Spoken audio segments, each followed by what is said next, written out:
Breaking news. The Russians keep making attempts to take back Kupyansk. The Russian attempts to retake Kupyansk, according to Ukrainian military spokesman Volodymyr Fityo, are motivated by Moscow's desire to secure a political victory in advance of the upcoming Russian elections. The Russian military has not slowed down in its pursuit of Kupyansk, a city in the Kharkiv region of Ukraine. When Russia invaded Ukraine in 2022, Kupyansk was one of the first cities to fall. However, Ukraine retook it 6 months later. The Kremlin wants victories and political bonuses before its elections, Ukrainian army spokesman Volodymyr Fityo said in a televised interview on Saturday.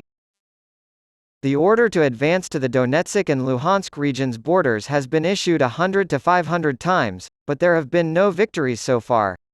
He added, Kupyansk, one of the directions, is still on the daily agenda of the Russian occupation army. In March of 2024, Russians will vote for a new president. Russian President Vladimir Putin plans to run in them, Reuters reported last week. A dictator, by the standards of the Parliamentary Assembly of the Council of Europe, Putin has ruled Russia since 1999.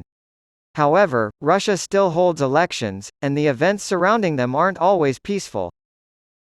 The Russians also hope to advance north of Kharkiv and cross the Oskil River. According to Fityo, however, efforts have been fruitless thus far. Khortytsia Air Defense System Area of Responsibility. At the moment, the enemy has no strategic successes, Fityo said. According to Fityo, the Bakhmut area has been the target of multiple Russian attacks. He claims that Russian troops are testing the limits of the Ukrainian defenses in an effort to find openings. According to the General Staff, Ukrainian forces in the Donetsk region's Kromovoy, Andriivka, and Klishchivka districts launched 10 counterattacks across the day on Saturday in the Bakhmut sector.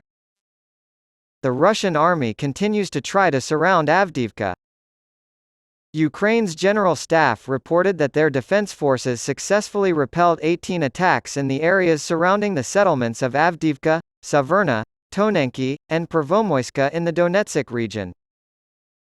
Meanwhile, Ukraine continued its assault south of Bakhmut, it reported.